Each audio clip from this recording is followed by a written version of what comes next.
भगवान के अनेक नाम हैं, सहस्र नाम। गोस्वामी जी कहते उसमें जो राम नाम है, बंदों नाम राम रघुवर को, रघुवर भगवान के अनेक नाम, लेकिन उनमें जो उनका राम नाम है उसकी मैं वंदना करता हूं और बड़ा प्रिय नाम है। देखिए और कोई नाम लीजिए तो थोड़ा जोर पड़ता है, राम राम कहिए कितना सरल लगता है। अच्छा एक सत बोल रहे थे, उनके श्रीमुख से मैंने सुना कि जिनके आगे के 2 दांत उखड़ चुके हैं वो तो कृष्ण नाम ले ही नहीं सकते हैं। अच्छा जिनके नहीं है जरा लेके देखो, कृष्णु कृष्णु हो जाती, ठीक है। तो भगवान कृष्ण अच्छे अच्छे की हवा निकाल देते हैं। राम जी बहुत सीधे, अति कोमल रघुवीर सुभाऊ, अति कोमल रघुवीर सुभाऊ, यद्यपि अखिल लोक करि राऊ, यद्यपि अखिल लोक करि राऊ।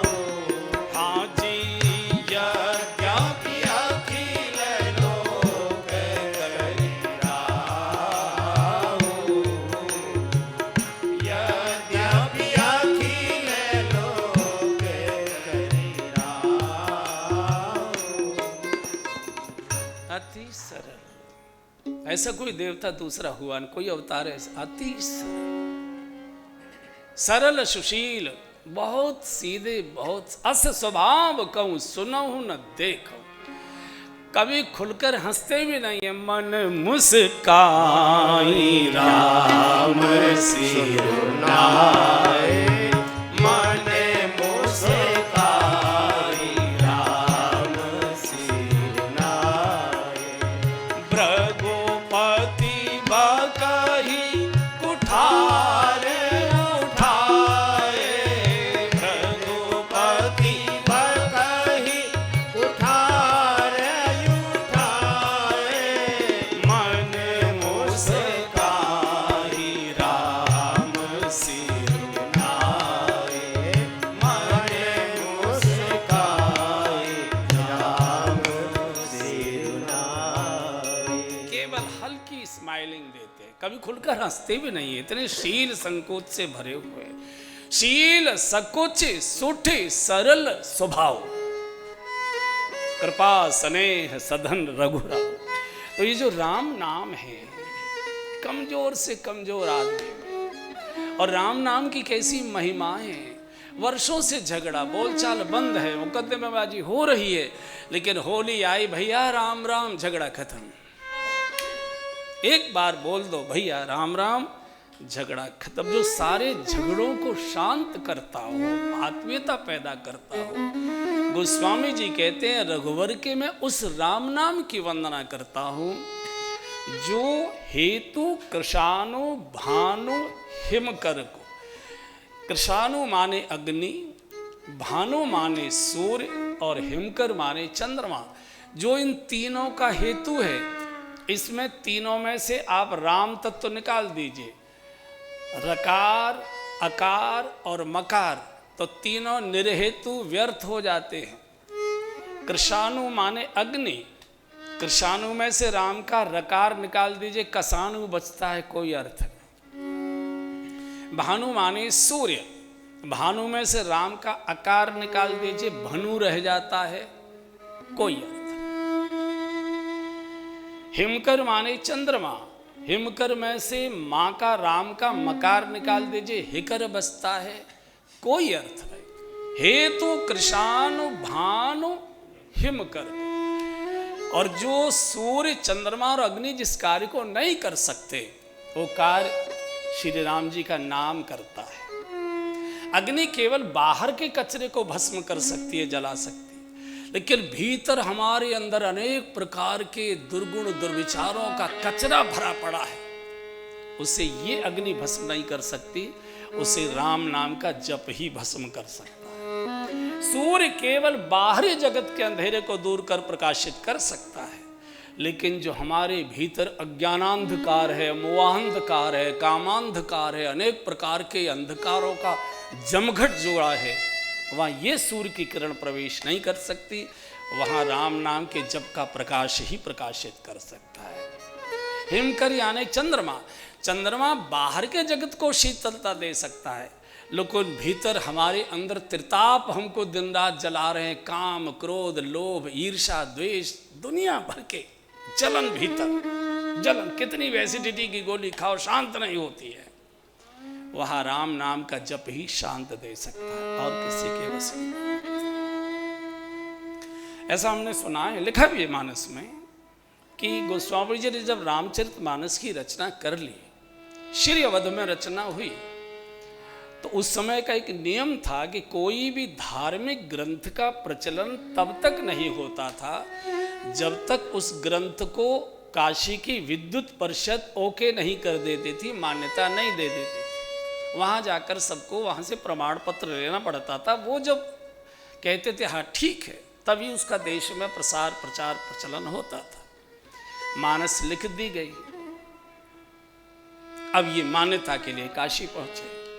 विद्युत परिषद से निवेदन किया गया कि ऐसे ऐसे मैंने भगवान की लीलाओं का एक छोटा सा ग्रंथ लिखा है, कृपा करें इसको मान्यता दें।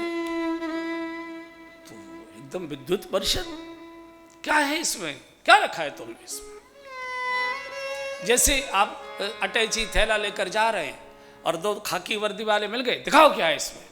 तो आप ये नहीं कहते कि जरा सर एक तरफ ले चलो, वही सड़क पर आपको खोल कर सारा दिखाना पड़ता है। और इतने बढ़िया महापुरुष होते हैं वो कि आप तो आराम से दिखा रहे हो, वो पूरा झोला पलट देते हैं और एक कोई कागज कहीं गया, कोई कुछ कहीं गया, कोई कुछ कहीं गया। बड़े लोग हैं वो, महापुरुष हैं, उनके हाथ में शक्ति है। तो बिल्कुल विद्युत परिषद ने वही किया। पहले इसको बताओ खोल कर इसमें है क्या। बोले एही मह रघुपति नाम उधारा, एही मह रघुपति नाम उधारा, एही मह रघुपति नाम उधारा, एही मह रघुपति नाम उधारा, अति पावन पुराण श्रुति सारा, अति पावन पुराण श्रुति सारा। जैसे सीधा सा गांव का आदमी तो बाबूजी कछु ना है, यहाँ में बाल करके ले कछु सामान है और खोल के दिखा देता है वो। ऐसे ही गोस्वामी जी ने काशी के चौराहे पर ग्रंथ खोल कर रख दिया। बोले इसमें और कुछ नहीं है, मेरे भगवान श्री राम का उदार श्री राम नाम भरा है, जो वेद शास्त्र पुराणों का सार है। एक पंडित जी खड़े हो गए, अच्छा तो ये वेद शास्त्र पुराणों का सार है, तो इसकी कोई विशेषता भी होगी, इसकी कोई महिमा भी होगी। गोस्वामी ने कहा हाँ महिमा तो है। क्या महिमा है? बोले महिमा सुन लीजिए। मंगल भवन अमंगल हारी, मंगल भवन अमंगल हारी। ये मंगलों का भवन है और अमंगलों का हरण करने वाला है। अच्छा किसने गवाही दे दी? किसने तुमको ये प्रमाण पत्र दे दिया कि तुम्हारा ग्रंथ मंगल भवन अमंगलहारी है? तो बूढ़े साधु 100, मैं समझता हूँ 100 वर्ष की अवस्था थी जिस समय ग्रंथ लिखा गया था। गोस्वामी जी बूढ़े थे, इनको भी आवेश आ गया। उन्होंने कहा तुम्हारे बाप ने दी है। किसने दी? उमा सहित जे जपत पुरारी, उमा सहित जे जपत पुरारी, संतत जपत शंभो अविनाशी, संतत जपत शंभो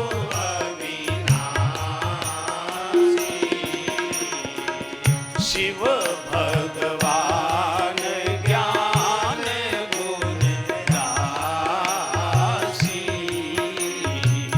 शिव भगवान ज्ञान गुण राशि हाँ जी शिव भगवान ज्ञान गुण राशि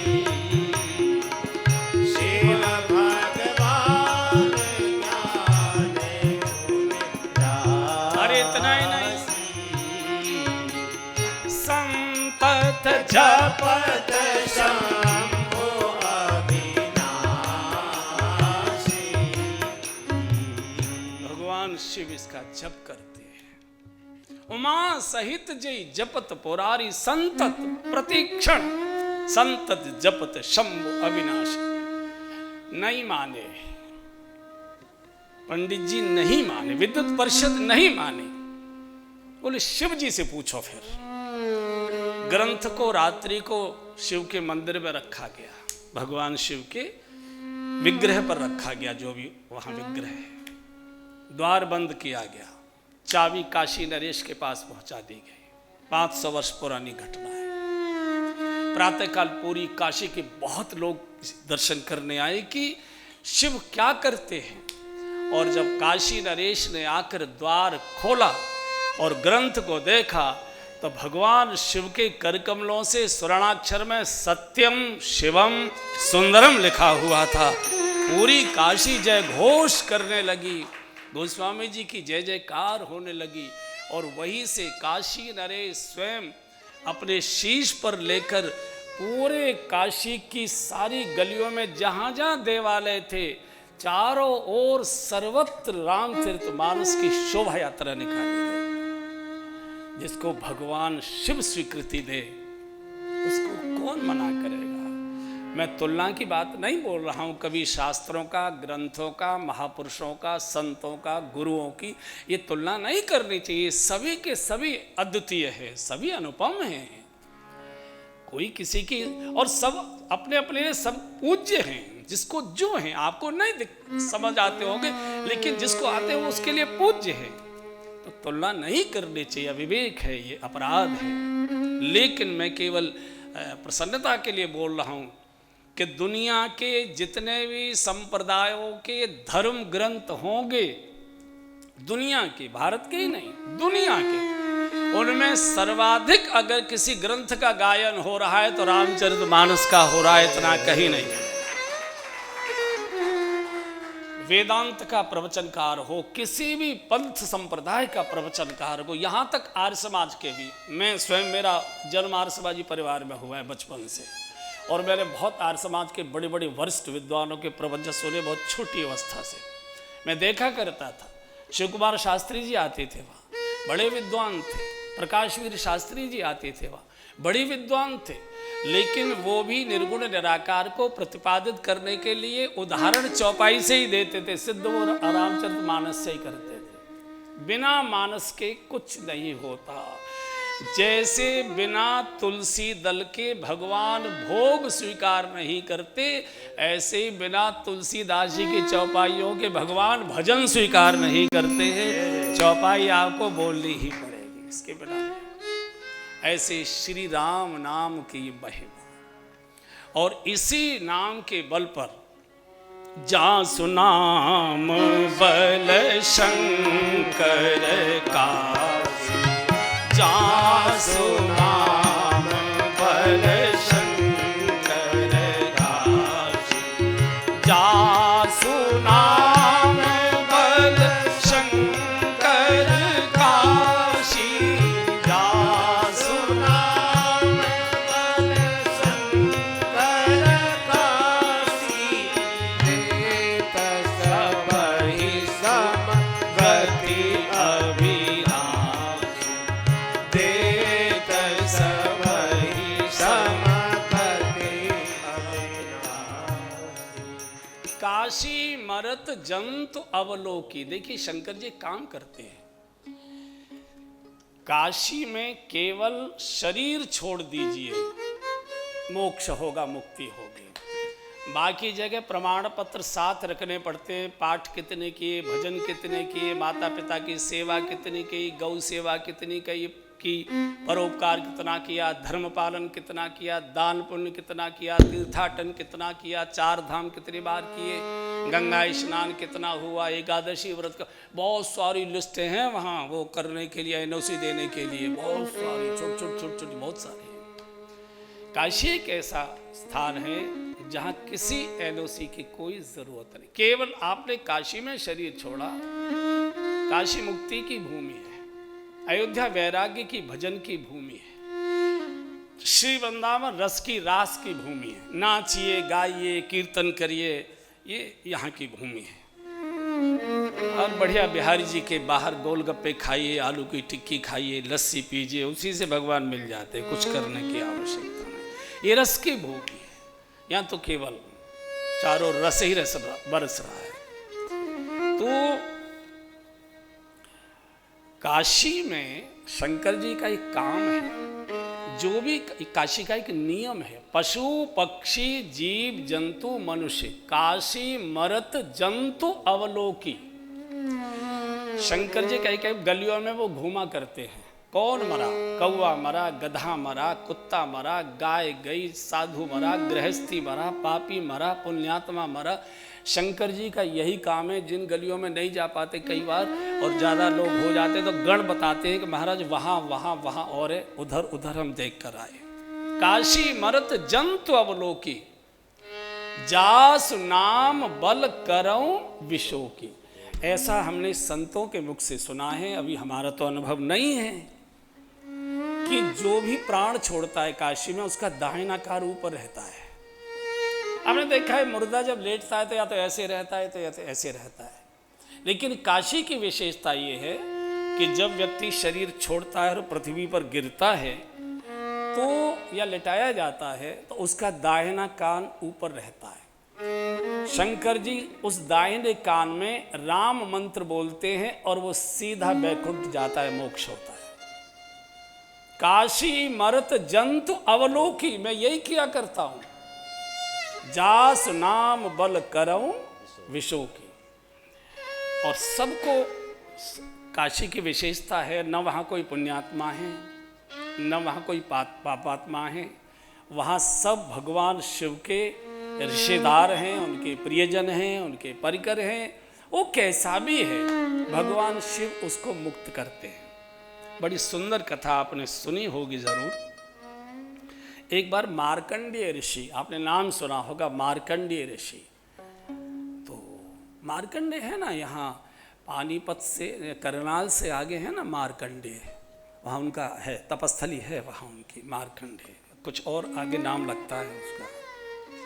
5 वर्ष की अवस्था से ही ये भगवान शिव की सेवा में आ गए थे, वैराग्य में। दशाश्वमेध घाट पर एक बार स्नान कर रहे थे, इनकी पश्चिम की ओर थोड़ी दूरी पर एक वैश्या स्नान कर रही थी। तो स्वाभाविक था, गंगा तो पश्चिम से पूरब की ओर बह रही है, तो उसके नहाने का जो जल था वो इनकी ओर आ रहा था। तो इसने देखा वैश्या, ये तो नृत्यांगना है, तो इस जानते हैं। उसके कहा, रे तुझको इतना भी विवेक नहीं है, मैं इधर स्नान कर रहा हूँ और तू इधर स्नान कर रही है, तेरे स्नान का जल मेरी ओर आ रहा है, अरे इधर करना। क्यों कर लो, गंगा किसकी है, गंगा सबकी है, गंगा माँ है और माँ के पास कोई भी आ सकता है, बैठ सकता है, कभी भी बैठ सकता है। तू तुम में मैं हुई। काफी झगड़ा हुआ। तो जब ज्यादा झगड़ा हुआ तो वैश्या ने कहा, बाबा ज्यादा अकड़ धकड़ मत दिखाओ, यहाँ का नियम है काशी का, जहां तुम जाओगे वहीं मैं जाऊंगी, यहाँ कोई अलग अलग नहीं जाता है, एक ही घर में जाते हैं यहाँ से सब। अच्छा, यानी वैश्या भी वहीं जाएगी और तपस्वी भी वहीं जाएगा। बोले हाँ बाबा, काशी की तो विशेषता है, चूंकि शिव उनको समगति देते हैं, विषम तो है ही नहीं। वो इतने गुस्से में आ गए। साधु को गुस्सा नहीं करना चाहिए, हो सकता है प्रभु की लीला रही हो, समेटा अपना सामान और क्रोध में चल दे। बोले ऐसी काशी में हम नहीं रहेंगे, जहाँ धर्मात्मा भी, जहाँ भजनानंदी भी और जो नृत्यांगना भी, वैश्या भी, पापाचारी भी, पुण्यात्मा सब एक ही। सबधान 27 क्या है वो, सबधान 27 क्या है? हाँ, तू सब एक तराजू में तो ले जाएंगे। चल दिए। अब शिव को बड़ा कष्ट हुआ, शिव को आसन हिला, क्या हुआ?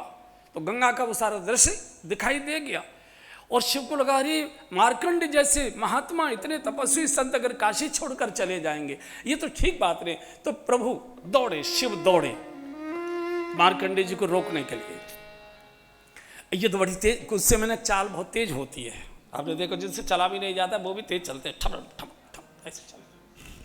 तो चले जा रहे थे तो शिव ने ब्राह्मण वेश धारण किया। अरे बाबा रुको, अरे स्वामी जी रुको, अरे महाराज रुको रुको रुको, अरे सुनो तो सही, अरे बाबा सुनो सुनो रुको। बोले नहीं, अरे मैं कह रहा हूं, अरे तुम कौन हो मुझे नहीं मालूम, लेकिन मैं अब काशी की सीमा के अंदर किसी से बात नहीं करूंगा।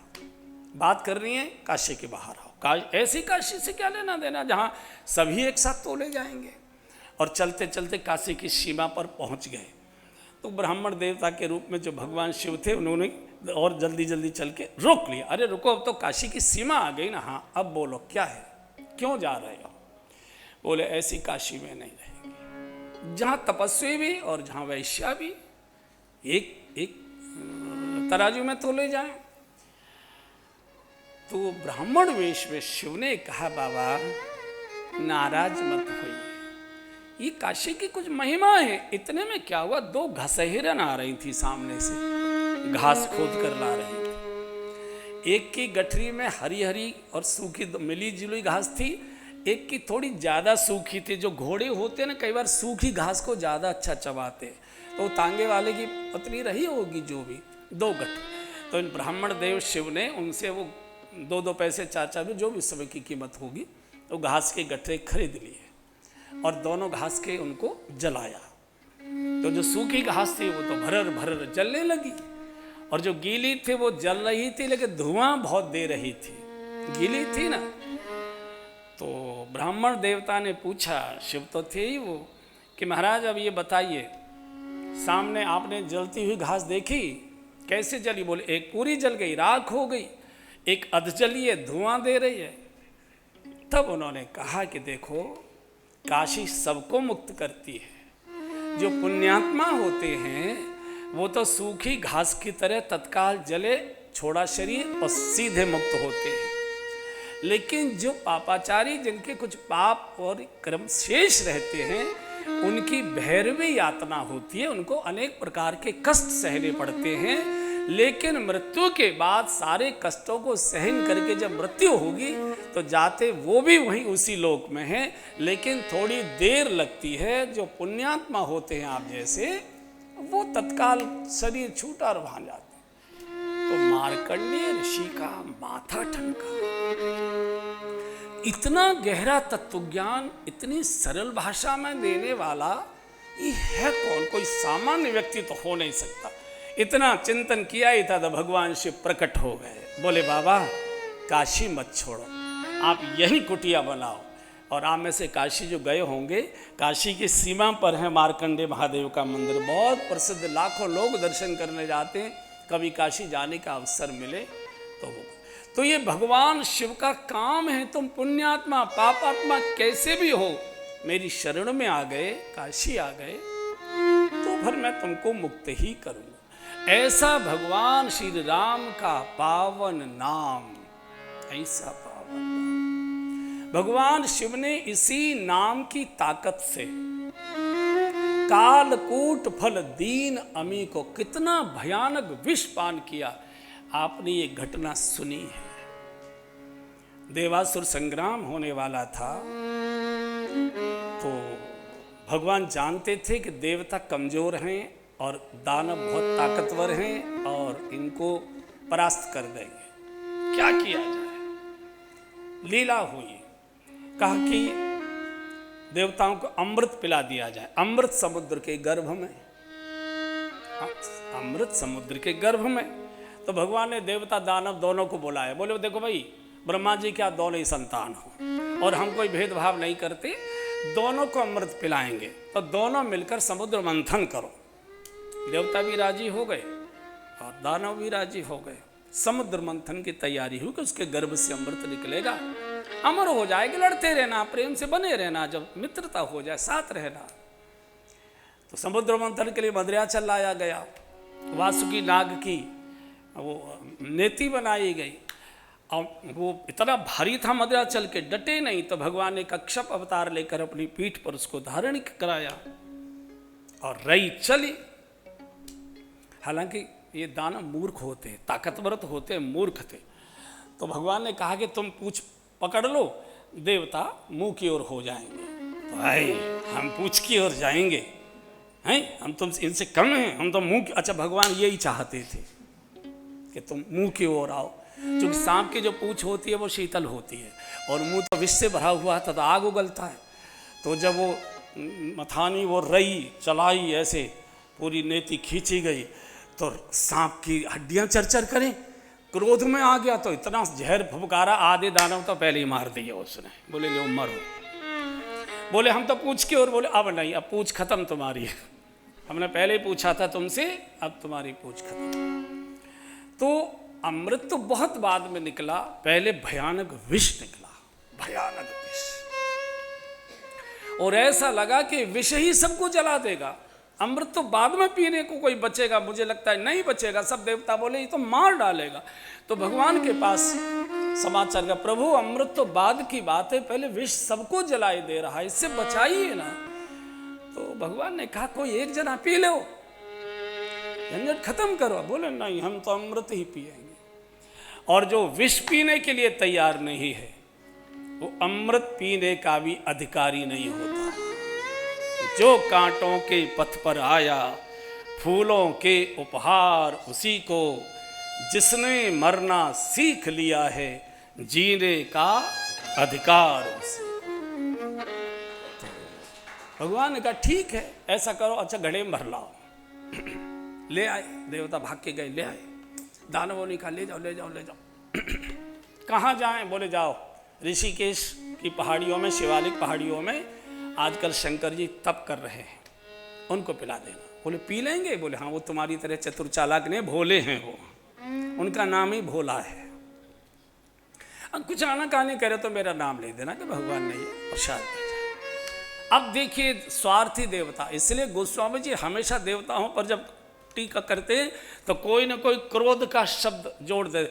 आए देव सदा स्वार्थी, इनको केवल अपना स्वार्थ दिखाई देता है, अपने को अमर बनाने के लिए शंकर जी को मारने जा रहे हैं। आप देखिए इनकी। तो ये पहुंच गए, तो शंकर जी बैठे थे ध्यान से में, देखा सूर्य निकल रहा था प्रातः काल का। वो आप लोग किस कारण से? कहो अमर आए के हेतु, व्यंग कर दिया, अमर होना चाहते हो ना, किस कारण से आए? के ही कारण